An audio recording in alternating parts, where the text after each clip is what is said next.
The upscale restaurant hums with a low murmur of conversations and the clinking of cutlery, a symphony of polite society.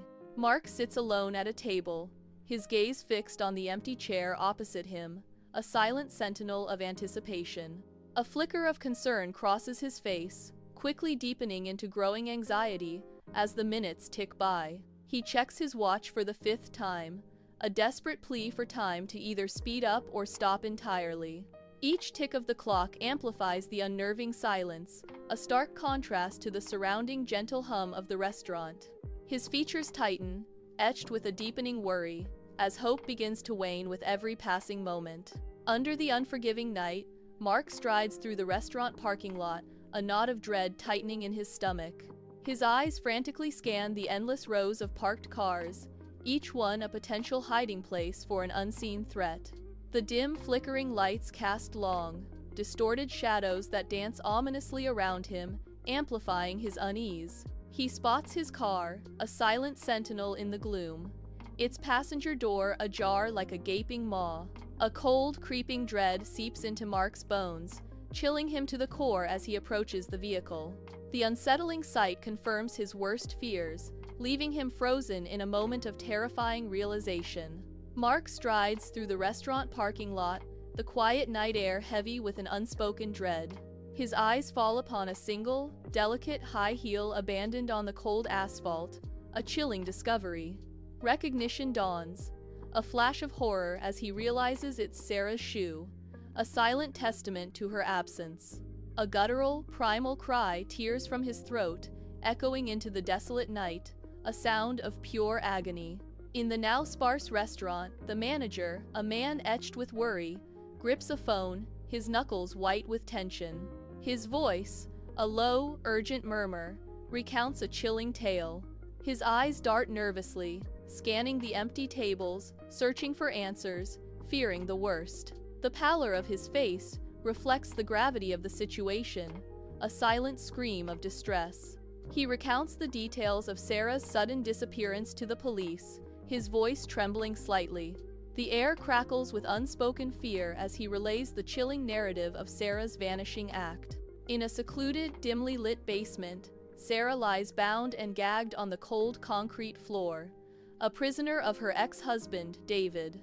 The air, thick with dampness, clings to her skin, amplifying the suffocating dread. Her eyes, wide with primal terror, dart frantically around the confined space.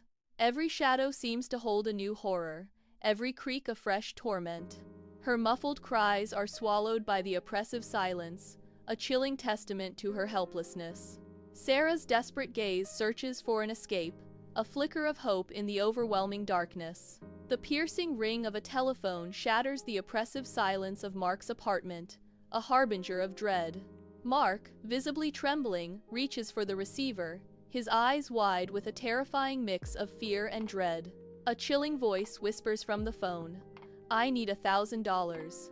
If you involve the authorities, Sarah's life is forfeit."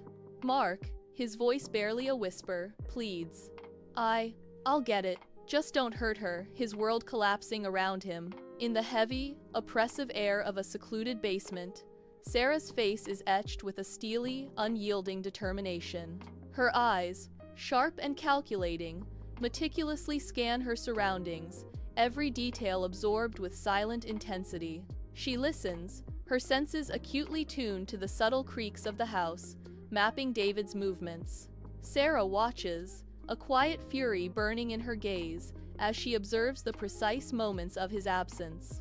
Her gaze lingers, fixed on a particular section of the dusty floor, a secret plan unfolding in her mind. The weight of days spent in captivity fuels her desperate resolve. Escape is her only thought. In the secluded basement, Sarah strains, muscles screaming, against a loose floorboard.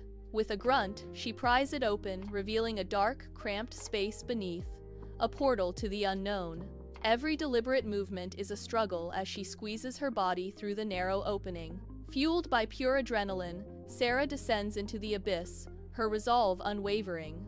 The echoing sound of David's footsteps fades, swallowed by the silence of Sarah's desperate escape.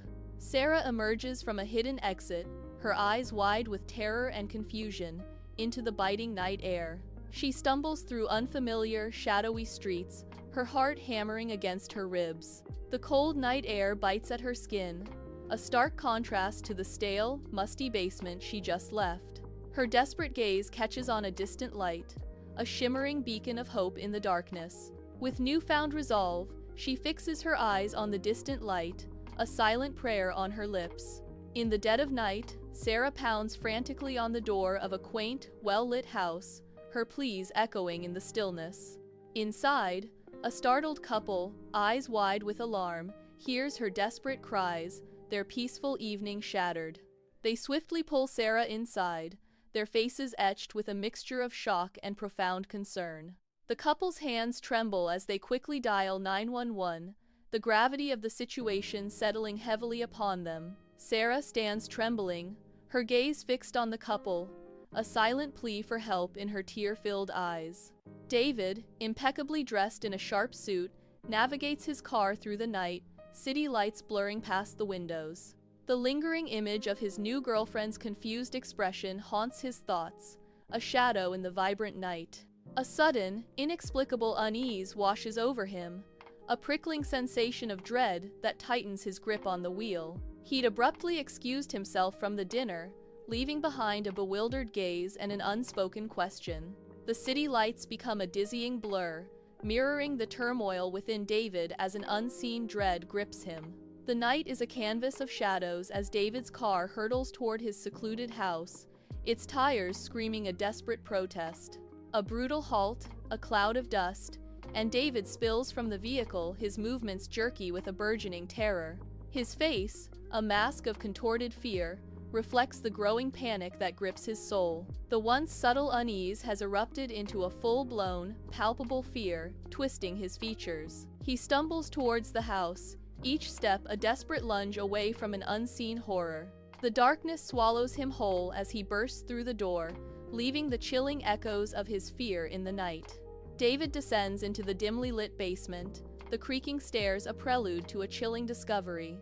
The air is heavy with cold, a palpable sense of absence hanging in the desolate space. His eyes scan the empty room, then fixate on a displaced floorboard, a silent testament to a hidden truth.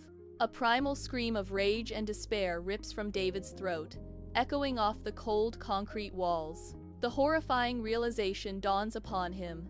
Sarah is gone, vanished into the chilling void. The night is shattered by the distant wail of sirens, growing louder, closer.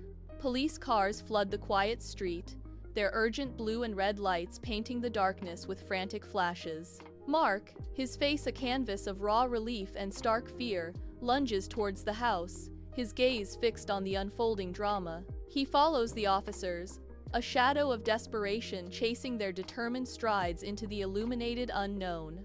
Mark bursts into the quiet house, his eyes wild with desperation, instantly finding Sarah. He rushes towards her, a whirlwind of relief and fear, pulling her into a desperate embrace. Tears stream down his face, a silent testament to the terror he endured, as he holds her tightly. Sarah, still trembling from an unseen ordeal, clings to him, seeking solace in his presence. His voice, a raw whisper, breaks the silence. "I thought I lost you." Their embrace tightens, a fragile sanctuary against the storm they've weathered. In a stark interrogation room, Sarah's eyes, wide with lingering terror, meet the unyielding gaze of two police officers. Her voice, a fragile whisper, recounts the horrifying ordeal, each word heavy with the weight of her trauma. A female officer, her expression kind yet firm, nods slowly, her pen scratching against a notepad, capturing every detail. The male officer, his face weathered, leans forward, his fixed gaze absorbing Sarah's every utterance with intense focus. Sarah reveals David's venomous jealousy, a bitter retaliation for their divorce, as the motive for his cruel actions. Under the harsh, unblinking glare of overhead lights, an empty police station parking lot looms, silent and stark. A dark sedan idles suspiciously close to the entrance, its engine a low, ominous hum in the night. Two officers exchange a tense glance, their hands instinctively dropping to their weapons as they begin their deliberate approach. Inside the sedan, David sits, his gaze fixed on the station doors, an unnerving stillness about him. The car door is flung open, and David is pulled out, his hands cuffed behind his back, offering no resistance. His eyes, hollow and empty, reflect a strange, profound resignation as he is led away into the night. In a sterile prison visiting room, Sarah and David are separated by glass, their forms stark against the muted walls. David, gaunt and hollow-eyed, confesses his tormented past, his voice muffled by the intercom. From a distance, Mark watches with protective fury, his gaze fixed on David. Mark approaches David, who, with genuine regret etched on his face, explains his torment, finding understanding in Mark's eyes. Later, in his cell, David succumbs to his despair, ending his own life in a tragic final act. Years later, the sun illuminates a quiet graveyard where Mark and Sarah, now older, stand before a weathered headstone. A child, their own, laughs softly nearby, playing with a toy car, a stark contrast to the solemnity. Sarah's distant gaze carries the lingering shadow of a past night, a constant, heavy presence. Mark's jaw is tight, burdened by the unspoken guilt of not having protected her, a silent torment. Their fingers intertwine, a silent, powerful promise to release the past and embrace a future forged in enduring love.